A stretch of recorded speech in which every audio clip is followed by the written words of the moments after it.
Good afternoon, everyone, and thank you for joining us for this week's National Bleeding Disorders Foundation, formerly known as National Hemophilia Foundation, Wednesday webinar.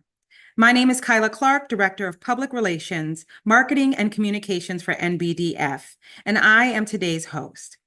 This webinar is being recorded and will be available to the community on the Foundation's website at bleeding.org. For today's webinar, we will learn about how NBDF's community-based registry can harness lived experiences to drive forward research efforts and empower individuals within the bleeding disorders community. We encourage you to ask any questions you may have today. You can ask your questions by using the Q&A feature at the bottom of your screen anytime during the webinar. We will monitor these questions, and following our speaker's presentation, we will get your questions to them. Today, we are joined by Matt Hartnett, who is a Community Network Research Manager for the National Bleeding Disorders Foundation. I would like to thank Matt and team for joining us today, and I will turn things over to him to get us started. Thank you. Hello, everyone. My name is Matt. I'm going to pull up some slides, and we're going to get going on this presentation. So I hope everyone can see my screen. Like I said, my name is Matt, and basically I'm just here to talk about the efforts that we're putting forward in the research department, specifically on how we are using the voices in the community to empower bleeding disorders research, mainly through a community-powered registry that we call CVR, or Community Voices in Research. So before we get to all the questions, and hopefully everyone will have a lot, what we're going to do is we're going to talk about how centering research on the lived experience is important and how important it is.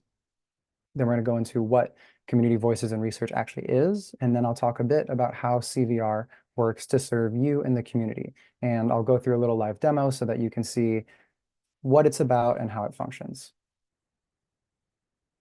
So before we begin, I just want to talk about the things that the research department and BDF that we're focusing on specifically. So there are three keys. The first one is addressing gaps in knowledge that can improve the lives of people in the community. So that means people who have inheritable bleeding disorders. That means people who are caretakers, people who are loved ones, people who are family members, everyone in the community. We want to help improve their lives. Second part is we want to make sure that the lived experience is what's driving and influencing the research. So those that are in the community actually have a hand in leading the way and saying, this is the avenue of research that we think is really important, or saying, we don't feel that this is really as beneficial as it might be to researchers. And third part is promoting equity, diversity, and inclusion, because we want to make sure our research includes everyone from all backgrounds, from all walks of life, with all diagnoses. So you'll see here on the left, basically the role of the community has shifted over the years. So initially they were called human subjects in research, and that didn't feel quite right. So we moved on to subject matter experts, which felt better, but not quite perfect. And so after speaking with a lot of people in the community who have been very vocal, we landed on lived experience experts, because no one has a better understanding of the lived experience than people in the community. So what is Community Voices in Research? So Community Voices in Research is a community-powered registry. And what that means is we collect information directly from people affected by bleeding disorders. So the goal there, like I keep saying, is turning experiences into evidence. And what we're hoping is that complements other research efforts in the community. So when people come to us and say, I want to learn more about women with VWD in the Pacific Northwest, they can come to us and we can answer those questions. People who have questions about the ultra-rare diagnoses or anything in between, we want to have a comprehensive understanding of bleeding disorders so that we can answer questions, so that we can go through what the barriers are to care, whether that be health insurance, travel, distance to the nearest HTC, etc. And so hopefully we're centering research on the lived experience, because we want to make sure that we identify research opportunities that are relevant to people in the community. We want to make sure that we're creating opportunities as well to have the community share their actual input into the research process. For far too long, the community has been participants in research, and it hasn't really been a two-way street, and we're working really hard to make sure that we fix that. And CVR is just one of the tools that we can use to kind of make it a better two-way street and bridge that gap. And the last part is, like I said, it's a two-way road. We're trying to make sure that the gap is bridged, and how we do that is we have a few different things in CVR. The personalized dashboard, which I'll show in a bit, offers participants data, so you can look at de-identified aggregate data, so you can see how other people in CVR are answering certain questions. You can see the makeup of where people are geographically. Also going to connect you to resources. So NBDF has a wealth of wonderful people who've created really incredible resources. And so we want to make sure that we're connecting people in the community to those resources. We also want to make sure that CVR has other tools to help people in the community become active members of their healthcare team. So, who is eligible? People affected by bleeding disorders and their immediate family members. So you don't have to be someone with a bleeding disorder. You can be a family member, because it's really important that we get the perspective of everyone in the community. You know, if you're a caregiver, if you're a parent, if you're a sibling, the bleeding disorder is also affecting your life, and we want to make sure that we get a good perspective of that and understanding. So people with all diagnoses are encouraged to join. They're all eligible, all sexes and genders. And age is where we get into a little tricky situation. It kind of depends on the state, generally just according to the state that you live in, but generally it's 18, except for Alabama and Nebraska. You need to be older than 19, and in Mississippi, older than 21. And this is relevant and eligible to anyone and everyone that is currently living in the United States. So security. So we're asking a lot of things, a lot of information from you in the community. So we're going to talk about how we protect that information. So we have a certificate of confidentiality from the National Institute of Health, so NIH. And so it's been reviewed by an institutional review board, or IRB, which is something you may have heard of. Basically, what we're trying to do is make sure that everything is as secure as it can possibly be. So data will always be reported in an aggregate and de-identified manner. So if we have a question and someone with one of the ultra rares is one of the few in, the South with that, we'll never report and just say, this person has an ultra rare, they're between the ages of 24 and 25, and they live in Georgia. We would never do that. What we would do is make sure that we report everything in aggregate data, and so no one can be identified through that information. So data is encrypted in transit. So when you fill out CVR surveys and you fill out information, it's encrypted in transit, and then where it's stored as well on the back end is secured by the industry standards that are as strict as can possibly be. And we've added a few different things to decrease the possibility of discrepancies. So email verification, most people are used to. We have two-factor authentication. So if you want to make sure that no one is accessing your account, you can turn on two-factor. And what we're doing is making sure that NBDF staff does not have any access to patient-level information. So myself, the research department, are not able to see who is in CVR. We're not able to see the names of people in CVR. We're only able to see, the number of people with hemophilia A in different areas, or how people respond to different questions. So how does CVR work? And I'm going to get into a demo in a few minutes, but just beforehand, I want to break through the thought process. So basically, using a unique email address. So we ask that each person that sign up has their own. So I'm not signing up for myself, my wife, my son, my daughter. I'm just signing up for me. After I create an account, I'll answer a few questions to make sure that I meet the criteria, and then I'll set a password and I'll verify that email. And what I'll do is I'll review the participant agreement. And so what that is basically just an outlining of what we're doing, what we're going about, and making sure that people participate and want to participate. And so after I click agree, I can either print, email it, or what have you. And afterwards, I'll have access to the dashboard. And the dashboard, which I'll show in a minute, has surveys, missions, educational resources, and many other exciting opportunities and tools. So in a more simple format, you can scan the QR code, which will be at the end of this presentation. You can create a login and password, gain access to the dashboard, and you can complete the baseline survey.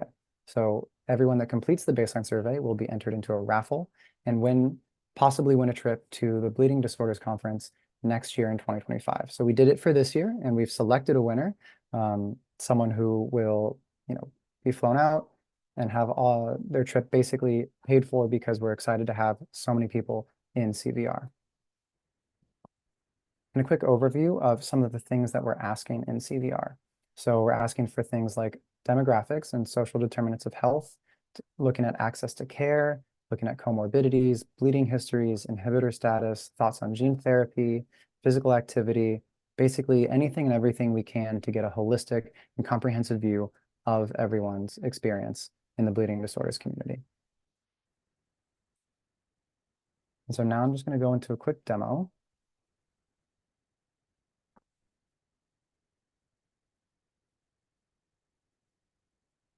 So after you sign up and log in, this is what you'll see. You'll see a personalized dashboard. And so this is a little old because we've just updated it. But initially what it was is you have baseline survey, you have a baseline survey, and once completed, you'll be entered into a raffle. So this is now going to be updated to say 2025 Bleeding Disorders Conference in Colorado next year. So I'm just going to go through a few things. So on the left-hand side, you can see that I, in this test environment, have completed my baseline survey. After you complete it, you'll be able to view it. But what it is, it's basically about 20 minutes. We've seen a lot of people do it in 15, but it's a quick survey where you answer questions about income, education, housing, and everything to give us a comprehensive view of your experience. So this right here, the anniversary survey, that's a survey that will happen a year after you've completed the baseline survey. And the point there, our goal is to get a better perspective on how your life has changed from year to year. So we want to get an understanding of whether things have changed from August of last year to August of this year. And we want to get a good perspective on how things are going over the course of time. On this side, we have missions. So these are small little things to help motivate people to come back to CVR. So for joining CVR, for completing the baseline survey, we'll have other things for inviting individuals and accessing different resources. So here I'll go through my data.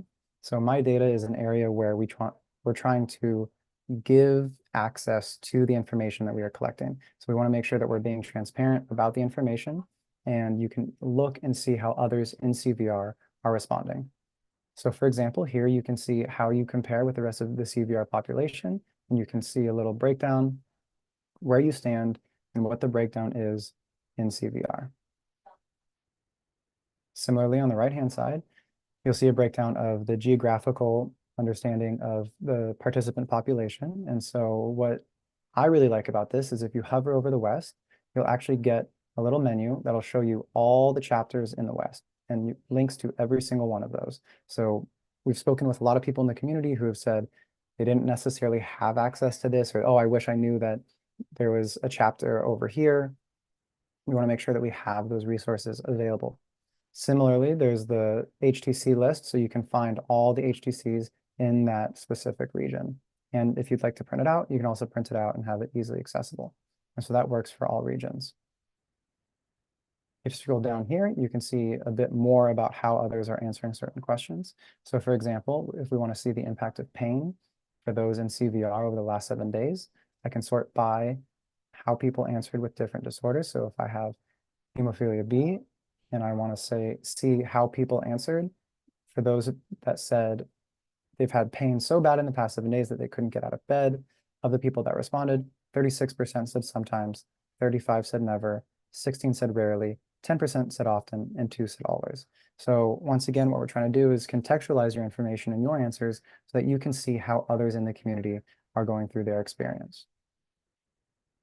So you can go through and do these filters with a few different questions. So I want to see if pain interfered with my ability to participate in social activities if I have VWD, and you can see how others are responding within CVR.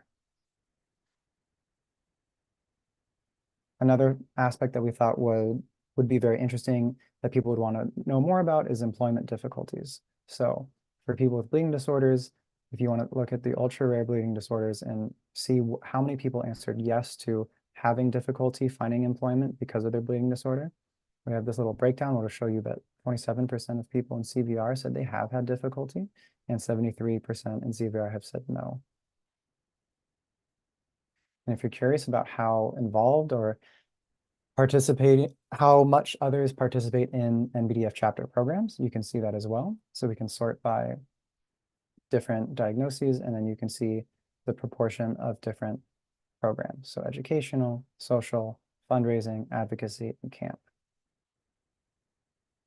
So like I said, this is just a way for us to kind of contextualize your answers and help you get an understanding of how others in CVR and others in the community feel.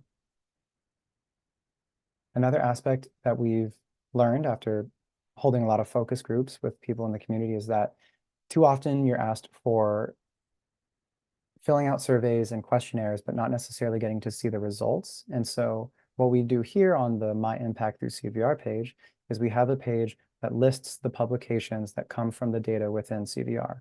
So this way you can see what publications, what abstracts, what is coming from your participation and your data in CVR. If you scroll down, you have the ability to invite people. We're hoping that you invite everyone that you know. On the right-hand side, you'll see My External Research Opportunities. So at the moment, it links to clinicaltrials.gov, which will give you an opportunity to search different clinical studies or clinical trials. What we're working on is having an internal guide or filter so that on the CVR dashboard, you can actually search for different opportunities based on your diagnosis, based on your age, and be able to filter things out in a bit of an easier fashion than having to go to clinicaltrials.gov and fill everything out yourself. On the left-hand side, we have My Educational Resources. And so this is the area I was talking about where we try and connect you to all of the other resources, the amazing resources that NBDF offers. And so in addition to this, we're working on adding resources for access to care. So, resources helping you understand insurance, helping you understand copay situations, basically trying to break down those barriers and make sure that we can give you the best access to care that you can get. And so here we've got educational resources, and it shows resources that are available in Spanish. And so you can click on all of these amazing resources that we offer and learn as much as you want and much more.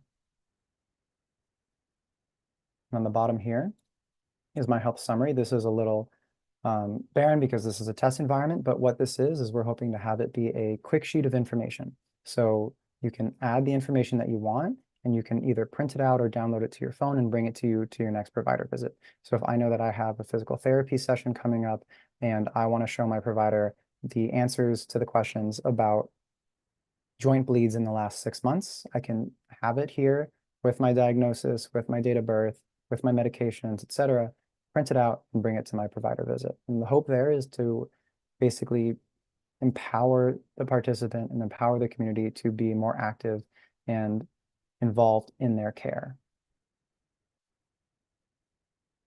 So this is CVR.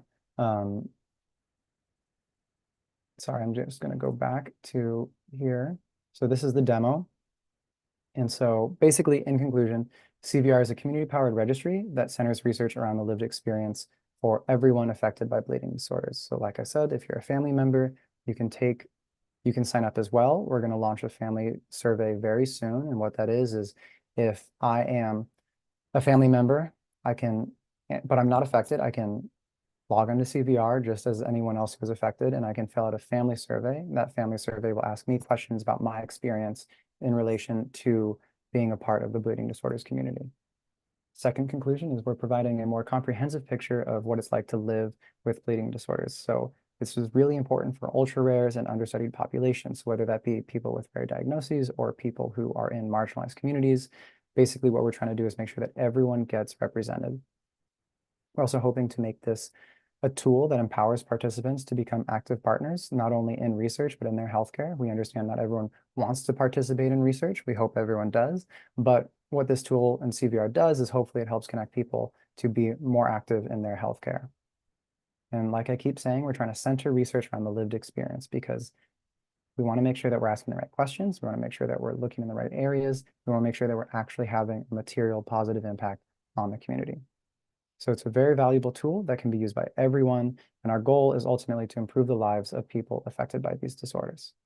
So if you'd like to join CVR, which I really hope you do, you can scan this QR code or you can log on to bleeding.org/CVR There'll also be a link in the chat to sign up if you would like to.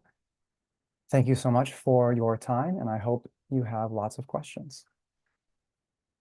Thank you, Matt, for that insightful and informative presentation. You've shared so many resources with our community members today. Well, everyone, it looks like we have time for a few questions. But before we get to that, we would like to draw everyone's attention to the chat. If you look at the bottom portion of your screen, you should see an icon for the chat. Feel free to click on that, and then you should then see a message with a link to the CVR website page as well as additional resources. I encourage you, take a minute, copy and save these resources in a separate area on your computer or mobile phone. That way, you will have access to all of these wonderful resources shared today, even after today's webinar. For those who are joining us from our LinkedIn page, you can find this link on NBDF's YouTube channel after this webinar in the description. I will now introduce Naomi Miller, Programs and Partnership Specialist, to share a few questions from our audience. Hello, everyone. All right, so we have some good questions here.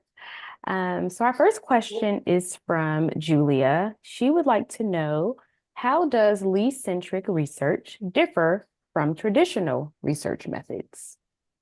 It's a good question. The main difference is we're trying to have lived experience experts more at the forefront of the research. So actually from the top down. So they, in our perspective and from our view, are on the same level as the principal investigators. So they have as much weight and as much say as anyone else in the research studies that are being done, because what we're trying to do is really make sure that, I mean, they're the ones with the bleeding disorders. They're the ones in the community. We want to make sure that they have as much of a say as anyone else. And so the LEE-centered research opportunities are basically just putting them at the forefront of research. Awesome. All right, thank you. Okay, a few more questions came through here.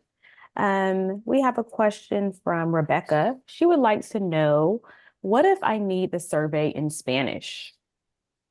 Also a very good question. The Spanish survey we're working on having the entire website available in Spanish. So all of the resources, all of the data stories and everything in between in Spanish. And so those translations are being done right now. And we're hoping to have that very, very soon. That's a great addition. I know that'll be really helpful.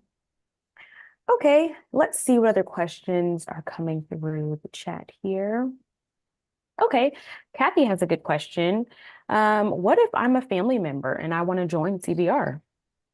So family members will be able to join CVR very soon. So at the moment, the family baseline survey is not live, but it will be live very, very soon. And once it's live, you'll be able to join and share your experience as a family member.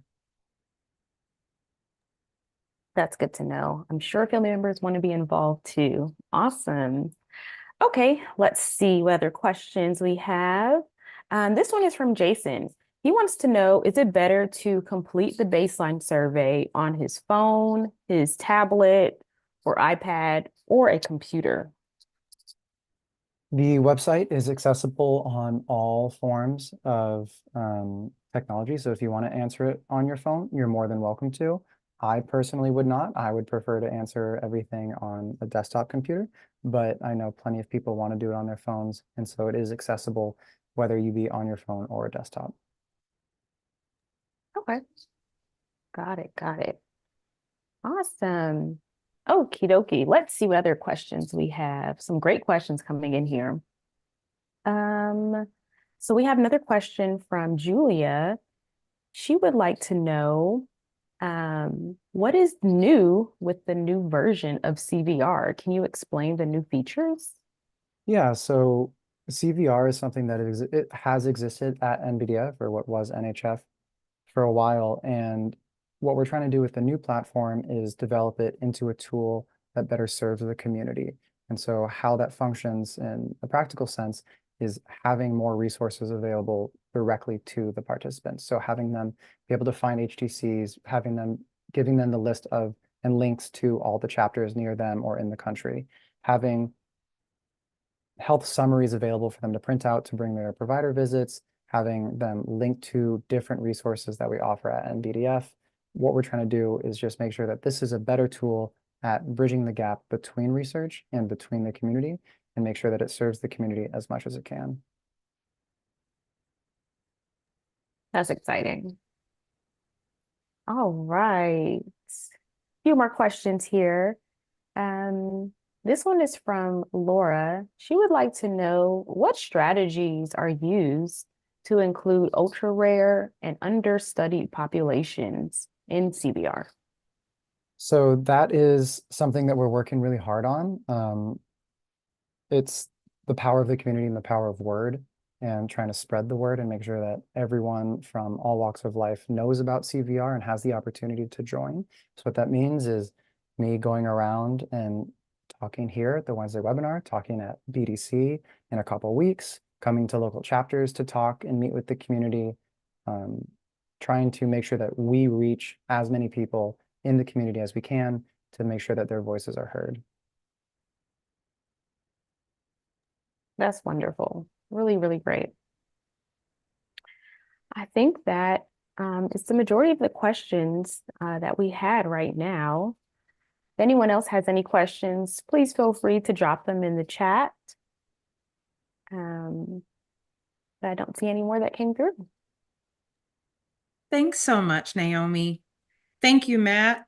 I appreciate it. Those are great questions. You can tell that people are really interested in community voices and research. And again, it says right there, make an impact and share your story. Well, thank you again, Matt and Naomi from NVDF's talented research team for joining us today.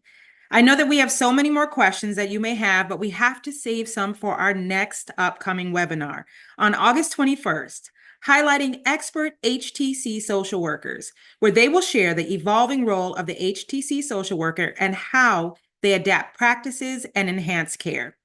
I would also like to thank you, our audience, for joining us today. Remember, this webinar is being recorded and will always be available on the NBDF website shortly after the webinar, as well as the NBDF YouTube page. Please remember, NBDF's website has changed to bleeding.org. You can also find under the Events tab past recordings and future webinars that you can join for free. Don't forget to follow us on social media on Instagram, Facebook, Twitter, LinkedIn, and TikTok, to subscribe for our newsletter as well on bleeding.org. Thank you, everyone, and we hope that you have an amazing week.